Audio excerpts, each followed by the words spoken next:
Welcome to Whiskey is a Journey. My name is Peter Fasciano, and just like last week, I've got two things going on. One, I'm going to be doing my Friday video, which is going to be my first Friday flight fight. And before I do that, I need to give away my peated Scotch flight from last week. Now, if you are the winner of this flight, you do not need to choose the peated Scotches that were in my flight.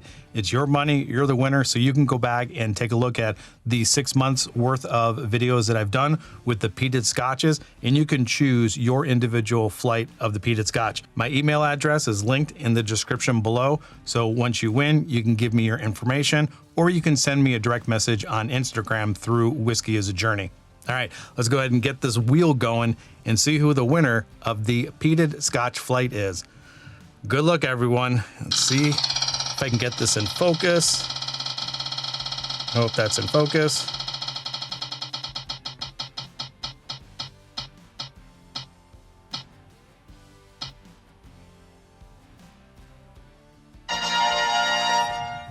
All right, Carlos Garcia. Congratulations, Carlos, for winning the peated Scotch flight giveaway. Again, do me a favor. Give me your information down below. I have my email address posted there. Pick your flight and we'll get this thing sent out to you. And again, congratulations to all three winners for this series. And now let's go ahead and move on to my first Friday flight fight. All right, with that out of the way, let's go ahead and get on to the regularly scheduled programming. This is going to be my first Friday flight fight. And based on the thumbnail, you already know this is going to be the Russell's Reserve flight. So let's jump into this with bottle number one, glass number one. Russell's Reserve 13, 54.4% ABV. I got lucky and I ended up with 2 bottles of this last year, and both bottles I ended up paying $154.99. One of them went to a donation bottle to Stuff and Whiskeys to write love on her arm. They do an annual fundraiser every year, and one of those bottles went to them. And I got to keep one, and this is a pretty heavy hitting bottle. So far, it seems to be undefeated in these blinds. I need to grab my board so I have a place to put the glasses. That's gonna be in glass number one, and I just have these little tags down on the bottom, and I think I have this one labeled 13. So let's go ahead and move on to bottle number two, glass number two. We're going down age in a little bit, so this is gonna be the Russell's 10. This is their standard release. Coming in at 45% ABV, and I'm in Phoenix, Arizona, and I paid just about $31 for this, and that's going to be in glass number two. Bottle number three.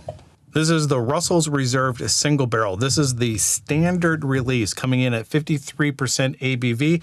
I ended up paying $75.95. And even though this is a non-age stated bottle, I think they're supposed to be anywhere from 8 to 10 years of age. And like I said, it's their standard release. It's not a pick. That's going to be in glass number three. All right, bottle number four. This one I do believe is going to give Russell's 13 a run for its money. This is actually a Russell's Reserve Private Barrel Selection, coming in at 55% ABV. This is a Trevor's pick. It is 10 years of age, and this was taken from Camp Nelson E, floor number 5. And Trevor's is a local liquor store around me. I think right now, currently, they have 3 locations. Trevor's in Arcadia, Trevor's on McDowell, and then Trevor's over by Mayo Clinic.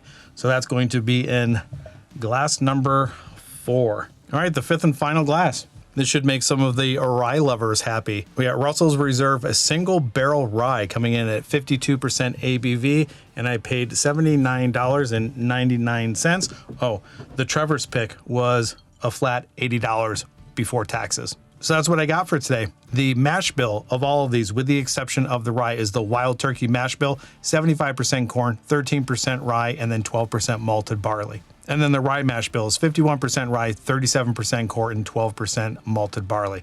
Let me go ahead and clear this thing out of here, get these glasses mixed up, bring out glass number 5, and get this flight going. All right, so just like always, anytime I'm doing any of these Friday flights or any flight, I'm gonna mix them around. I'm going to nose them, taste them, and then rank them in the order in which I like them the most. But prior to me doing that, I am going to taste them one direction, rinse, and then taste them the other direction and A/B compare them, because I do believe that sometimes the whiskeys will taste different once you go back the other direction, and what you have before it and what you have after it affects what you're drinking currently. So now that we've got them all mixed up, I will go ahead and take the lids off of these things and let you know what I think. I'm taking a look at these pours, and I may have poured 1.5 ounces in all of these instead of just my standard ounce. Oh man, that is very sweet right off the bat. And I'm also getting a little bit of spice. If you know me, you know that I like a good balance of sweet and spice. So this flight is going to be extremely interesting to see how well balanced each one of these bottles is. I'm going to start on my left and work my way right. Cherry, spice, good amounts of vanilla. There's a lot of oak that's coming out of this as well. It almost smells like a vanilla cherry sundae. Very good notes, a lot of good notes coming out of here. And that spice note is there as well. But I do believe this is a pretty good balance of sweet and spice just on the nose itself. All right, let's go ahead and get it on the palate and tell you what I think of it. Let me say that again. Let me get this on the palate and tell you what I think of it. Oh boy, is that ever good. Wow. So I have my piece of paper here. I'm going to take some notes as I go. I got my water right here, and let's just get into this thing. So all of those notes that I got on the palate, all of those notes that I got, well, that ABV is hitting me pretty good here. Let's try this again. All of those notes that I got on the nose are coming through on the palate. Vanilla, cherry, spice. And when I say spice, not a black pepper spice. This is a good cooking cinnamon spice. That cherry vanilla soda note is lingering around quite a bit, and I like the oak presence. All right, let's go ahead and get onto the nose in glass number 2. Not nearly as powerful as glass 1, but all of those vanilla cream soda, cherry vanilla cream soda notes are coming through. They're just not as punchy or powerful. I would say all of the oak notes are still there. I have a feeling all of them are going to have very similar oak notes. Going back into that second nosing, I think there is a good amount of ABV, and I don't want to say that it's cherry. Maybe it's more red apple than cherry, but there is still a good amount of spice. I'll say spice and red apple. All right, let's go ahead and get this thing on the palate. Oh, wow. That does not disappoint on the palate. I was not expecting that based on what I was nosing. That palate just explodes with flavor. It's vanilla cream soda on steroids. There's a really good oak note. Leaves a good barrel tannin note on the side of my tongue. And that spice and sweet is spot on. So spot on with the spice and sweet. All right, let's go ahead and move on to glass number 3. Smells like a Dr. Pepper. Cherry, oak, vanilla. Spice is elevated a little bit. More spice than sweet. You know what? This almost smells like it would be an apple if an apple grew on a pine tree. Wow, that's a fascinating nose. Oh, that's right. I forgot. I have a rye in this lineup. I think this is the rye. Wow, that smells really good. It's apple and spice. Let's get this thing on the palate. Yeah, that threw me for a loop because I'm not normally a person that puts ryes in the mix. And I think my rye series has been over for quite a long time. And I don't think I've done a rye in quite a while. But I gotta tell you what, if that is the rye, it's a rye that I like. Like I mentioned before, it is apple, cinnamon, spice. It's a red apple eaten off a pine tree. All right, definitely got to get a rinse after that one. All right, let's go and move on to glass number 4. Okay, muted, but the cherry note is definitely coming through. More cherry in this one than any of the others. What's missing is the vanilla cream soda note or the cherry cream soda note or the vanilla cherry cream soda. And it seems all of the notes of a typical bourbon are here. They're just very muted. All right, let's get it on the palate. Yeah, that's just your typical bourbon. There's nothing too fancy about that. You got oak, you got spice, cinnamon, vanilla, brown sugar. Yeah, I would just say That's just a basic bourbon. Coming off of these other three, this pales in comparison to what these are offering, with a little bit more spice than normal. All right, so far so good. And I'll tell you what, I don't think 6 months ago or maybe even a year ago, I would be able to tell the difference with all of these notes. But I feared that going into this, all of them being Russell's Reserve, I thought that would be very similar and it would be very difficult to find differences in them. But there is marked differences in each one of these. Maybe that just means my palate is developing a little bit more. Who knows? Let's go ahead and get on to the final glass, glass number 5. Yeah, all very similar notes on the nose that this one had. It does come across as a little bit sweeter and less spice. But again, all those typical bourbon notes are there. Vanilla, brown sugar, caramel, touch of cherry. And behind everything is a little spice, but this is more sweet than spice. Let's go ahead and get it on the palate. Yeah, that's kind of like the other one. Just not as punchy, not as developed. It's a little bit more muted than this one, but it's still good. Got a good amount of oak in there. I think there's more oak in this one than here. So yeah, let's go ahead and just say standard bourbon with a little bit more oak. All right, so on this next part, I'm just gonna speed this up and move back the other direction, probably A-B some of these. Definitely gonna have to A-B these. These are phenomenal. I even like this one. If this ends up being the rye, these three are gonna be the top. These are vying for the bottom too. So I'm gonna speed this part up, and then when I come back, I'll have my results.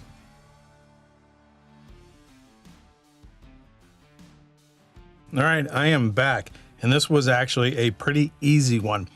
Not much really changed from the first tasting. Going back the other direction, they were influenced a little bit, and what I noticed coming back the other direction, a tobacco and a chocolate note sprung up in all of them. And I didn't get tobacco and chocolate going the first time through, and I actually liked it. I think it added a little bit more to this flight than I originally had going this direction for the first time. All right, coming in 5th place is, I just noticed something. Coming in 5th place is the last glass. It didn't really necessarily change going this direction or that direction. It ended up having the standard bourbon notes. It was oak. I got a little bit of a melon note, and the chocolate and tobacco note also came out of this one as well. It just seemed to be a little bit more mellow than the rest of them. Still good, but it's in 5th place. So in 5th place, I was drinking Russell's Reserve 10. All right, I think that mellow note is definitely consistent with what I've had in the past with Russell's Reserve 10. Good amount of oak, but basically your standard bourbon. And I don't think you can actually go wrong with this. You know, for being age stated, 10 years of age, the oak note that's coming through might be a little bit more than 10 years. It does come across, at least in this flight, as a little bit oaky. And maybe coming off of all of the others that may be a little bit older, I think that oak note is pretty on par with the rest of them. So Russell's Reserve 10 in 5th place. All right, coming in 4th place was the glass right next to it. And what I mentioned about this one is your standard bourbon notes. I ended up getting spice and cherry, and there was more spice and less sweet. And the reason why I chose this one over the top of this one, it had a little bit more depth. As I was tasting it and nosing it, it just had a little bit more. All of the notes that were in here were also in here. It was just elevated slightly. So on this one, I was drinking so this is just their single barrel, the standard Russell's Reserve single barrel. All right, moving on to 3rd place, right next to it. 3rd place, and I have to tell you, this has to be the rye. Like I had mentioned before, and nothing changed. It tastes like you're eating an apple, a red apple, off of a pine tree. The rye spice is not overpowering. I said that this is also very cherry, So if you were to eat a cherry and an apple off a pine tree, this is it. I thought the sweetness with that vanilla, the chocolate, the cherry, and the apple went really well with what I'm assuming is a rye spice. I like this quite a bit, and I don't really say that a lot about ryes. So I'm guessing, I'm hoping this is the rye. Whew, okay, and it is. It is. It's Russell's Reserve Rye. And I gotta tell you, I don't remember liking this bottle as much, but putting it into this flight, it stands out in third place. So if you haven't, well, actually, you know what? If you've had any of these Russell's Reserves, let me know in the comments down below what you think about them. Do you like Russell's Reserve Rye? Do you like their standard releases? Or do you actually go after those single barrel selects? And if you're not subscribed to this channel and you like this information, do me a favor and hit that subscribe button. It's right there. Just go and click on that. And if you can do me a favor, turn on that bell notification because I publish videos every Monday, Wednesday, and Friday. All right, second place. These two glasses were very similar, and I'll tell you what separated them. In second place is glass number 2. So what we end up having is 5, 4, 3, 2, 1. Glass number 2 did not take first place because there's a little bit more spice than sweet. The spice and sweet are balanced really well, but this tends to be a little bit more spice than I would like, especially based on what I'm getting in glass number 1. So just to make sure, I'm looking at vanilla cream soda. There wasn't necessarily as much of a cherry note in here than in here. And that's another thing that kind of knocked it down a little bit. I think the ABV for both of these were spot on. And the chocolate tobacco note was a little bit muted in this compared to that one. So this ended up being in second place. But depending upon the day, I can probably flip-flop these things back and forth. This is a tremendous pour. So let's go ahead and figure out what it is that I was drinking. Oh my gosh. This is the Russell's Reserve 13. This is surprising. This is like my darling bottle.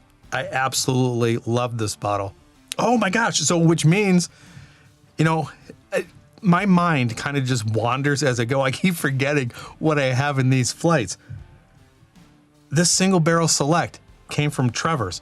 Trevor's Liquor pulled out a tremendous bottle. So just double checking here. Yeah, this is the private barrel select. So the Trevor's selected barrel beat Russell's 13. And I'm kind of giddy here. This is a tremendous bottle. The cherry and vanilla, the oak, the chocolate, the tobacco. I did say that this had a good balance of sweet and spice, but I think what put this over the top is it was slightly more sweet than there was spice. And I think that put this over the Russell's 13. So that kind of just reaffirms that I'm liking a little bit more sweet in my bourbon than spice. Because honestly, the only difference between these two is this is slightly sweeter than this one. So there you have it. This was my Russell's Reserve First Friday Flight Fight in April. Let me know in the comments down below if you have had any of these. If you are in Phoenix, Arizona, and you are familiar with Trevor's, were you able to pick up the Trevor's Russell's Reserve pick that was from Camp Nelson E? Let me know in the comments down below. And I guess the only thing left to do is make a little blend, see how this thing goes, and then we'll call this video good. Russell's 10. This was the single barrel, the rye, the 13, and the single barrel select from Trevor's. Give this a little roll in the glass. See how this blend turns out. Oaky, spicy, not picking up on a lot of the cherry or the apple. I think this is probably going to be a little bit more spice than sweet. My glasses are falling down. And my stomach's going crazy. All right, let's get this thing on the palate and see if there is some sweet on the palate that I'm not picking up on the nose. Yeah, that's way too spicy. Way too spicy and not enough apple or cherry or vanilla or chocolate. Yeah, this is just a spice bomb. Yeah, that's not for me. That's where I'm going to leave it. Wherever you're at in your journey, I hope you're enjoying it. And until the next time, we'll talk to you later.